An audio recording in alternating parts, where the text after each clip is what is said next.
ने क्या दिखाना शुरू कर दिया? जफरुल इस्लाम साहब ने देशद्रोह का उन्होंने बयान दे दिया।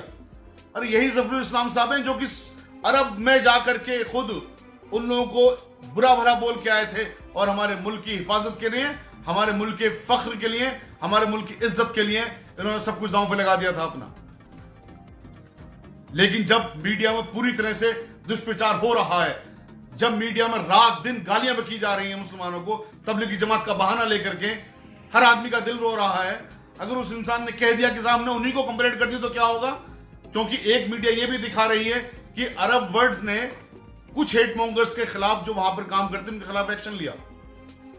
उस एक्शन के मद्देनजर उन्होंने ये बात कर दी तो इस मुल्क का मुसलमान जफरुल इस्लाम साहब के लिए एक स्टेटमेंट नहीं लिख रहा। और इस मीडिया ने, जो हेट मॉन्गर्स हैं, इस सांप्रदायिक मीडिया ने बाकायदा डिबेट चलानी शुरू कर दी कि जफरुल इस्लाम साहब को क्यों नहीं हटा देना चाहिए, उनको क्यों नहीं बर्खास्त कर देना चाहिए केजरीवाल साहब ने, उनको फौरन चेक करना चाहिए, वो संवैधानिक पद पर कैसे रह सकते हैं। और हम सब लोग के होठ सिल चुके हैं, हम बोलने को तैयार नहीं है क्योंकि वक्त है। मैं इतना तल्ख बोलने वाला इंसान नहीं हूं, दिल दुख रहा है मेरा और जबरदस्त तरीके से दुख रहा है कि जो इशू हैं काम करने के, उस पर काम नहीं करेंगे। और बड़े बड़े अच्छे लोग, मैं तो ताजुब में हूं इस बात को लेकर के। खैर, यहां पर हम डेमोक्रेटिक कंट्री हैं, आर्टिकल 19 सभी पे लागू होता है, सबका अपना अपना हक है अपनी बात कहने का, अपनी बात करने का। अगर कोई विधवा विलाप कर रहा है किसी के लिए तो हमें कोई हक नहीं बनता है उनको मना करने का, लेकिन अपनी बात कहने का हमें भी हक है।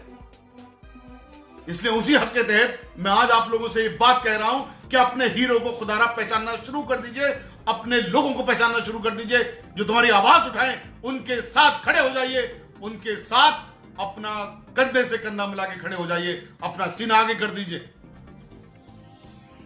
फिर देखिए कैसे आपके साथ इंसाफ होता है, फिर देखते हैं कौन आपके खिलाफ ना इंसाफी कर लेगा। और एक बात मैं खास तौर से कहना चाहता हूं, कानून की इज्जत करना सीखिए, कानून को मानना सीखिए, कानून पे यकीन रखना सीखिए। मैं बार बार कहता हूं, देर भले हो जाती है लेकिन जीत आखिर में कानून की होती है। अल्लाह सुब्हानहू व तआला सूरह फुरकान में कहता है कि हमने दुनिया को दारुल अस्बाब बनाया है, एक चीज से दूसरी चीज जुड़ी हुई है। और ये कब कहा था? जब नबी करीम सल्लल्लाहु अलैहि वसल्लम के लिए लोग कहते थे कि आप कैसे नबी हैं, आप तो मार्केटिंग भी करते हैं, खाना भी खाते हैं, इस तरह की चीजें आप जो और इंसान करते हैं आप भी करते हैं, तो आप में और बाकी लोगों में क्या फर्क है, आप कैसे नबी हैं? तो अल्लाह सुब्हानहू व तआला ने सूरह फुरकान उतारी।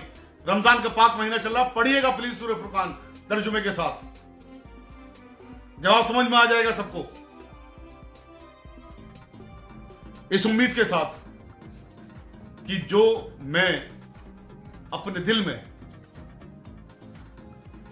लेके बैठा हुआ था, आप लोगों के सामने मेरा हकीकत में आज मन कर रहा फुट फुट के रोने का। यानी मैं कैसे अपना को कंट्रोल कर रहा हूं।